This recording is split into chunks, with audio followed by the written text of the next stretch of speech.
Welcome to yet another episode of the Thought Leadership series brought to you by ETHR World and Coursera.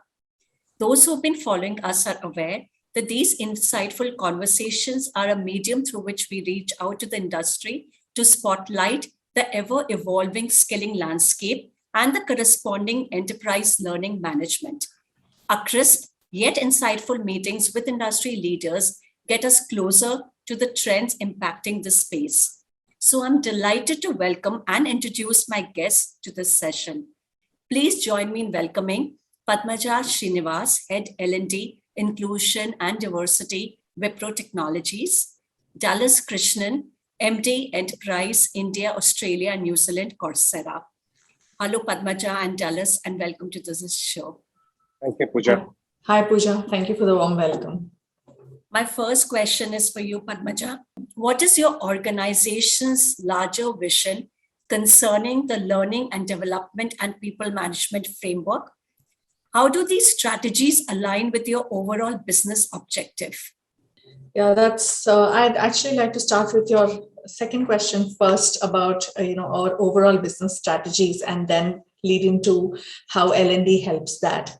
So in the quarterly reports and the results and the annual results also, you might have heard our CEO and MD Thierry Delaporte talking of large transformational deals that Wipro is trying to engage in, how we want to reinforce investments that help us grow more, how we focus on serving clients across the world. In fact, our five key points of strategy are to focus on large clients and large deals, to focus on markets and sectors where we can claim the leadership pole positions, to refine our offerings and create vertical differentiation among our competitors.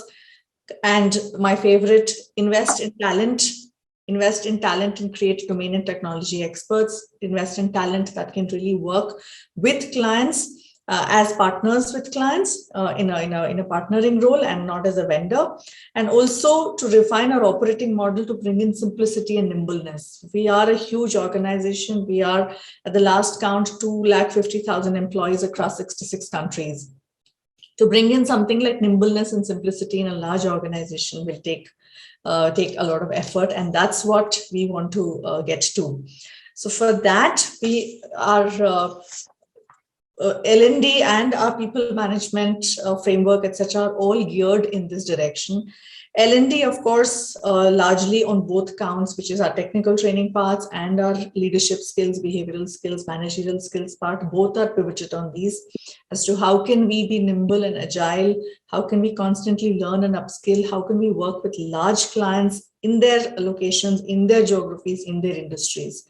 So both technology, domain, and behavioral, all three are very important pillars for us to pivot on this in order to serve the business objectives that our leaders have laid out. Very interesting, Padmaja, and it is extremely insightful to know that you're talking about an employee base of 256,000 people. And, when you talk about their technology, tactical skills, whereas behavioral skills, over this conversation, I'm sure the viewers will really benefit as to how you're being able to do that. Dallas, my question for you is, Coursera is a global learning platform in this space for more than 10 years now. How have you seen enterprise learning evolving? Yeah, thanks, Pooja. And, Padmaja made my job simpler by actually making my life easier going forward with the classification of simple skills into three boxes: domain, technology, and human. Right. So I know you use the word behavioral. I prefer to use the word human. But in the context of, if you think of these three areas, and if you think in the context of where evolution of especially platform-based learning, and there have been multiple other models, right? And I'm going to refer to in the context of a platform-based or a technology-based learning versus the other forms of learning.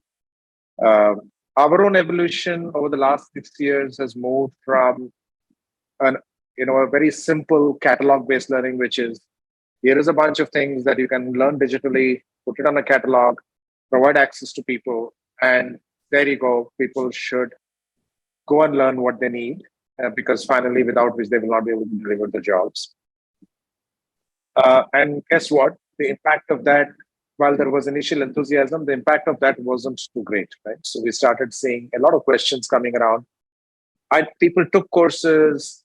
The usual metric in those scenarios was around learning hours. My people have all met their so-called 25 hours or 20 hours of learning goals, but yet I am not seeing any differentiated impact in the context of my business impact, right? So let's say in a business like a digital business or a tech services business like Wipro, I want to have a lot more ability to deliver projects on cloud, digital, or the higher value order skills where there are better margins, better revenue, better growth. I'm not able to show that impact, right? So that we started hearing that as first big response. So that led us so this phase, we now look back and call it as an open learning framework that existed.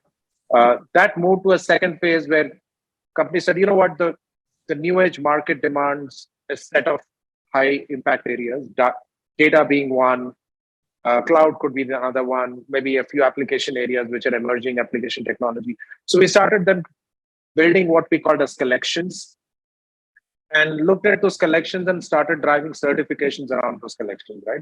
So that was the primary metric that we were saying, with an assumption that a certification would mean an ability to have a particular type of a skill in a certain volume, and that would create some amount of impact in the business outcomes that I spoke about earlier. Well, that was impactful, but it didn't cover the three things that Padmaja mentioned: domain, technology, and human skills. It covered a set of those things, right? And that's the third phase, and we called it as a guided learning phase, right? So where you pushed people into a certain areas and you guided the cohorts into certain groups around what you wanted to achieve. But it didn't look at the skills in a holistic way. And then the third part that moved was, which today we speak about it as a skills first role-based learning, right? And that's the space where we bring in this context of the job role and the individual and the skill. Now, that's where three dimensions that Padmaja talks about, it will have an element of domain, it will have an element of technology, but it will also have element of human skills that make the overall impact. And then the ability to score and map and measure. Right? So because if in the context one is to have a role-based learning, other is the ability to measure and in some way visualize that learning that allows the learner to know where he or she stands and then make progress in the areas that they are behind, or gain expertise or expert level, which gives them an ability to move in the organization in the context of the next jobs, right? So those are the few elements that we have seen in the evolution.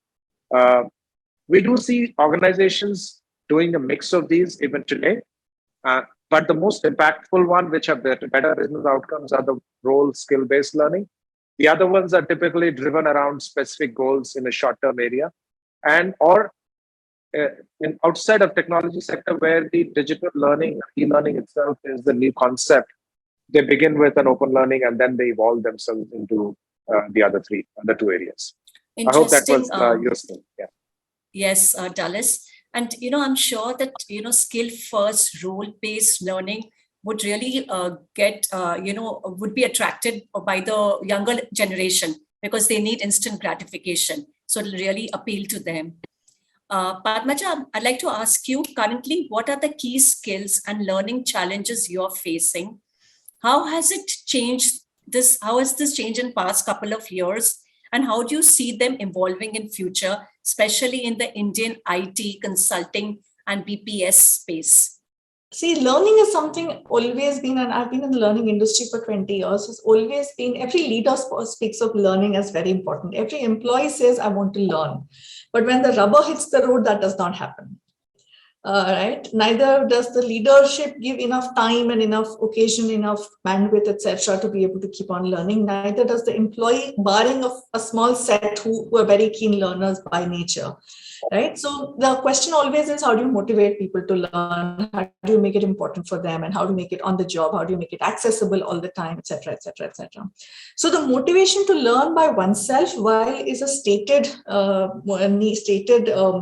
objective, and everybody says that they want to learn, does it translate to action? Not as much as I would, and I'm sure Dallas would hope for.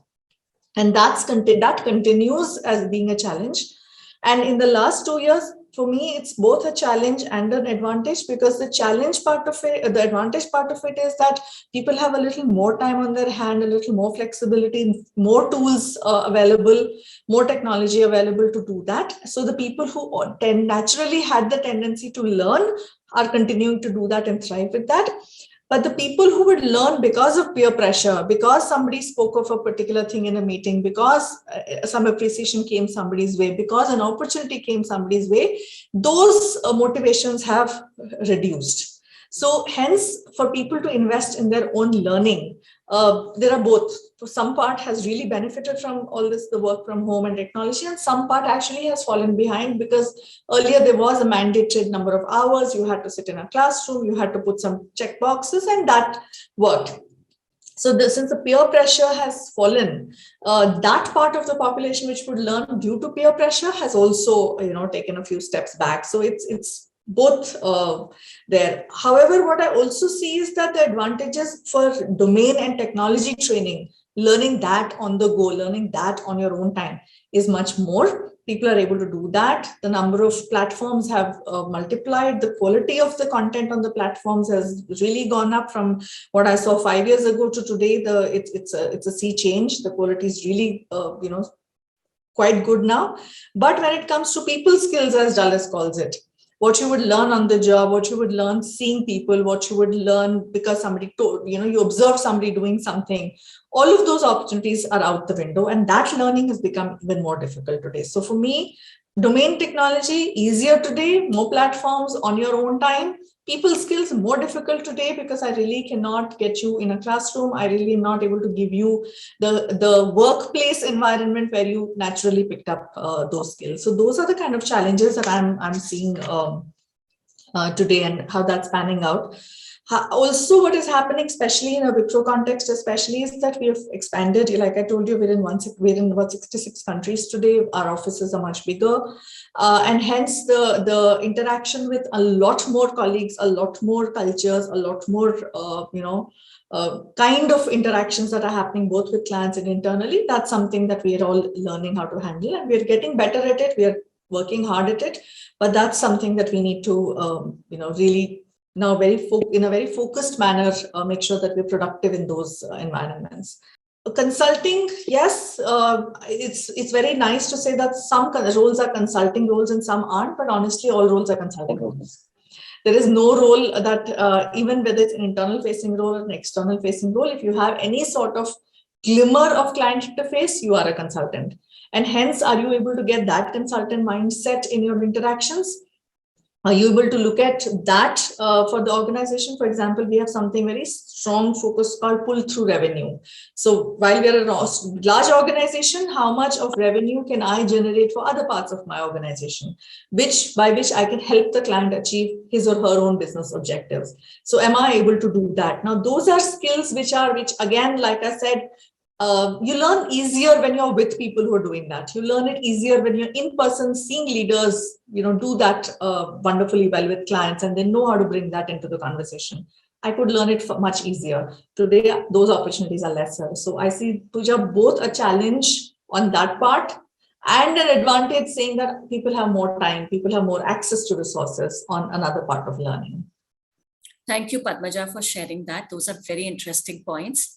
Dallas, I'd like to ask you, at a time like this when talent is critical, and sometimes we are aware that 80% of work is done by 20% of your workforce. So that 20% is really critical, valuable talent for your business. How does organization, or how should they retain this kind of population? So how do you see learning playing a critical role in developing internal pipeline for these organizations? It will be tough for me to say that 20% people will do 80% work, because if that is happening, that's a very inefficient position to be in. But having said that, I'll put it this way, right? So there are few aspects in the context of work, you know, which Padmaja already has elucidated, which is the domain part, the human part, and the technology pieces.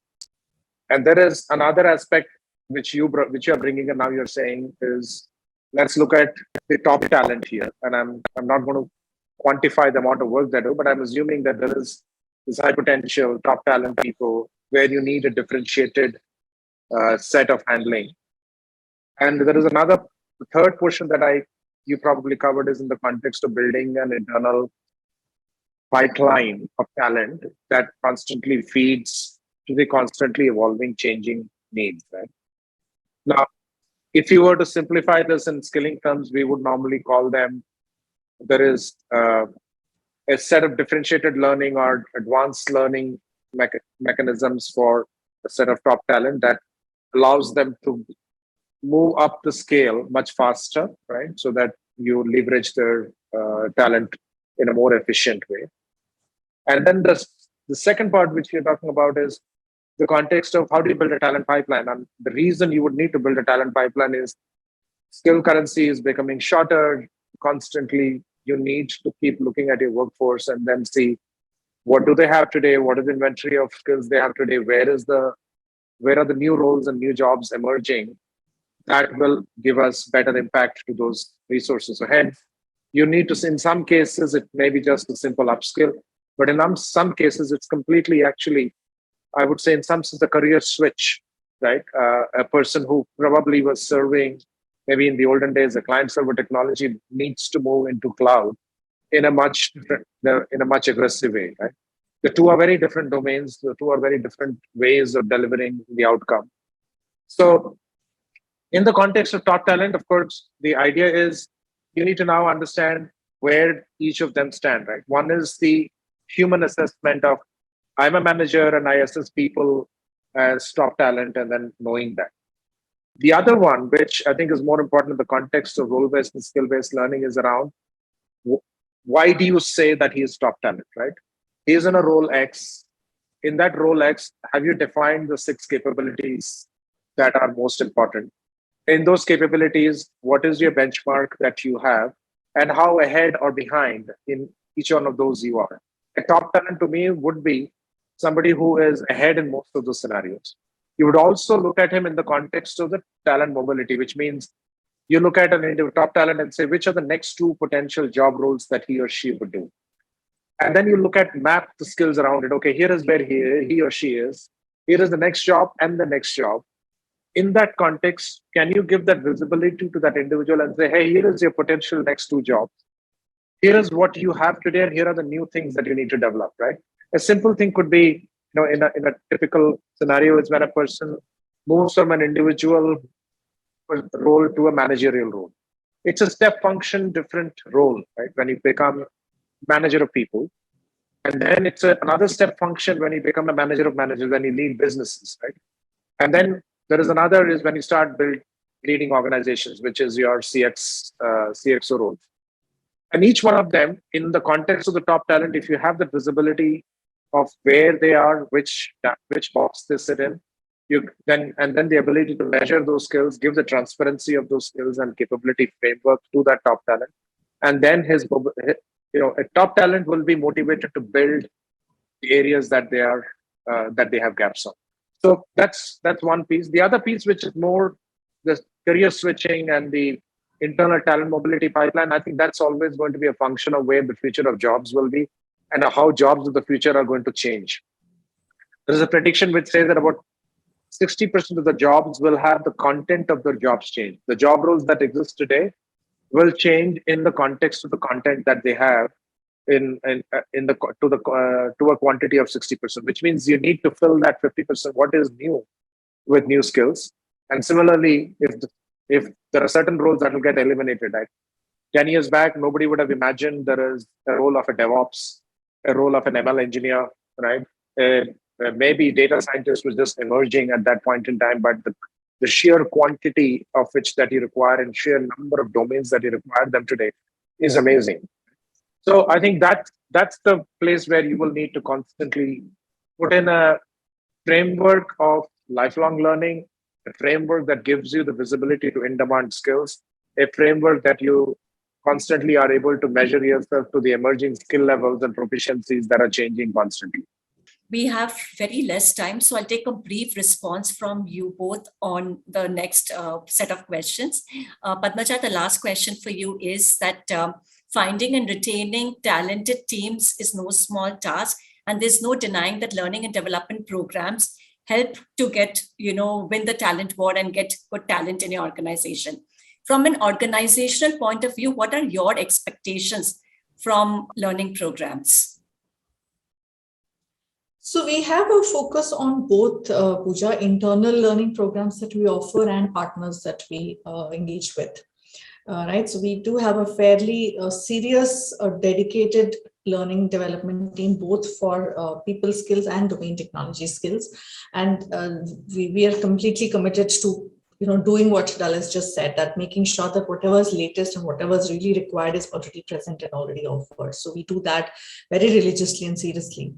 So for that, we will continue to do what we are doing. We will continue to upskill ourselves, keep hiring experts to come in and do that for us. But there is a large part, especially in the domain and technology part, which we will use partners for. And we will partner with people like Coursera. We already have partnerships going with certain organizations, certain leading organizations in the industry. So both exist. Is there any one of them that you'd like me to focus more on? Yeah, maybe the partnerships. Okay. What is that you expect? Yeah. So again, there is a plethora of partnership offerings, and I keep evaluating, keep looking at which of them can work for us. And there's some things that are on my wish list, actually. So let me share that with you. I'm taking note, Padmaja. Great, Dallas. Good on you for that. So like I said, our CEO has this vision that we need to be agile and simple. We need to be simple and nimble and agile to reach and give what our customers want. And I would expect the same from a partner, agility and nimbleness. So how you can navigate a large organization, a small group, a specific technology, a specific group, a specific location, whatever that may be.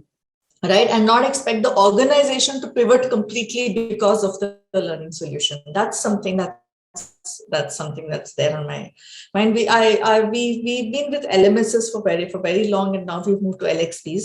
With LMSs, it was always more of control, more of data, more of the person handling it, and less of the learner focus. With LXP, it's completely pivoted to the other part.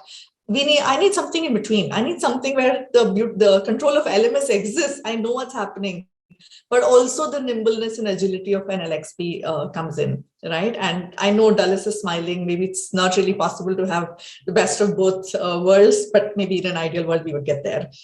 Platforms cannot compete with each other. That platforms have to collaborate with each other. The source of differentiation has to be the platform and not the content on the platform. So I should be able to take the best of breed content from whatever is available, but pivot it to one platform and make sure that it's a one-stop shop for my colleagues. My colleagues go to one place and they're able to navigate from there. But the best of breed that exists in the market, the content can come in from, because one organization, however large it may be, will never be an expert on every technology domain and skill on earth. There will be specializations. Can the platform be nimble enough to bring all of this best of breed to me when I need it? Is it scalable? Does it have language support which can work across 66 countries? Why just language? Is it completely inclusive in all respects? Will it cater to my,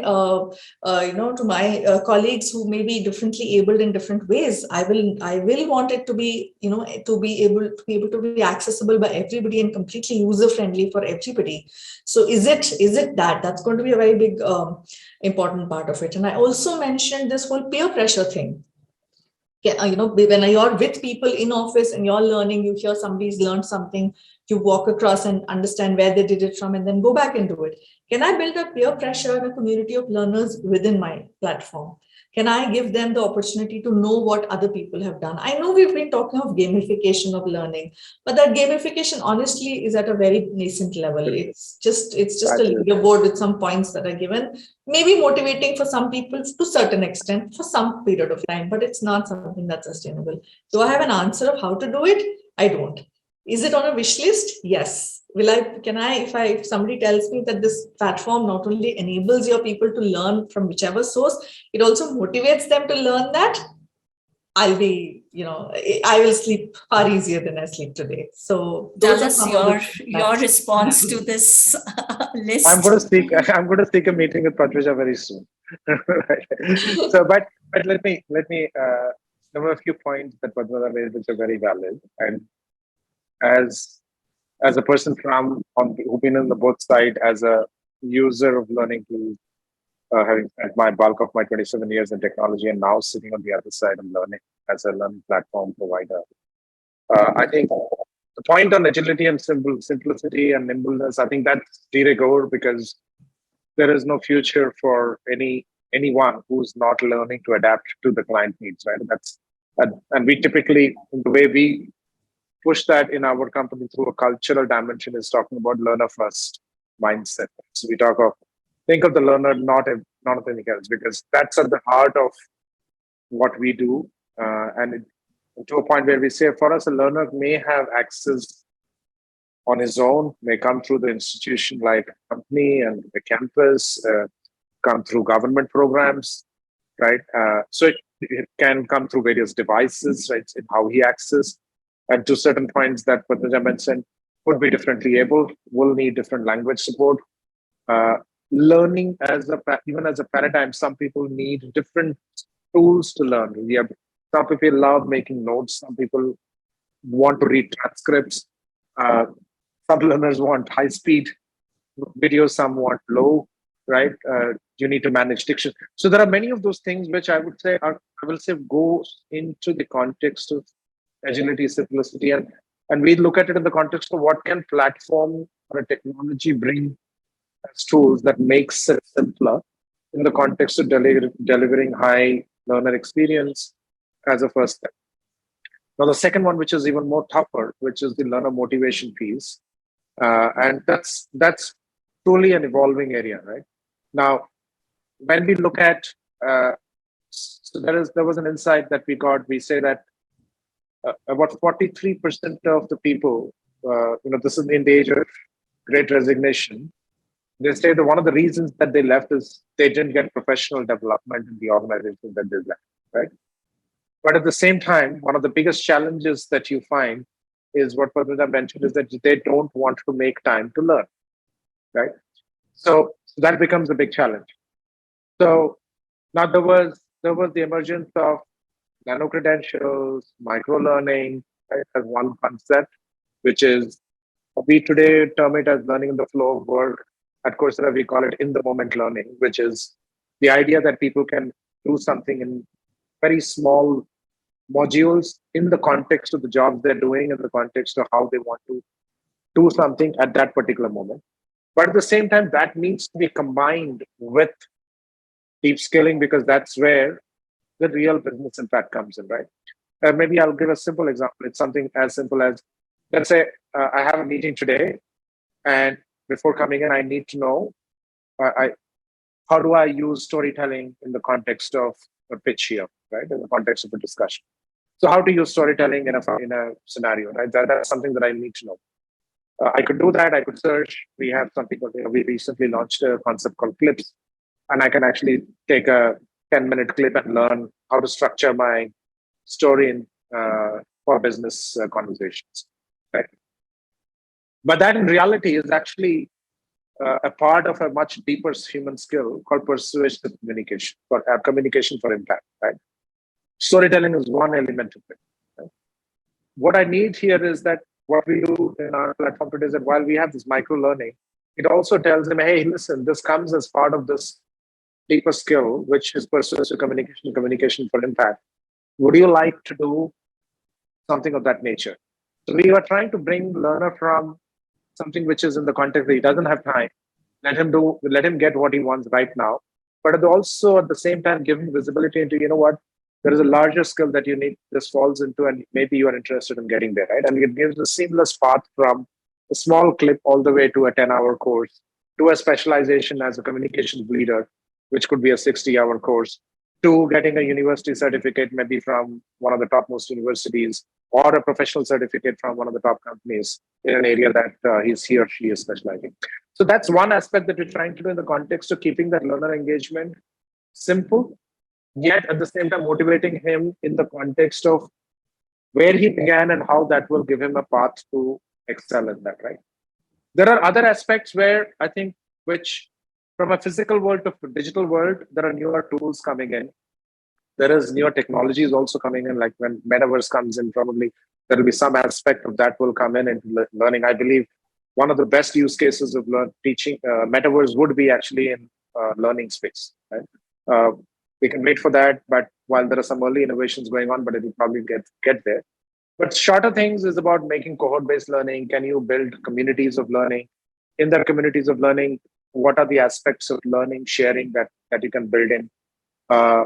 And to the word, while peer pressure is one word to use, but the way I would say that, how can you demonstrate something as a credential that motivates somebody else to follow? So thank you, Padmaja and Dallas, for those absolutely amazing insights. I have had so much to learn.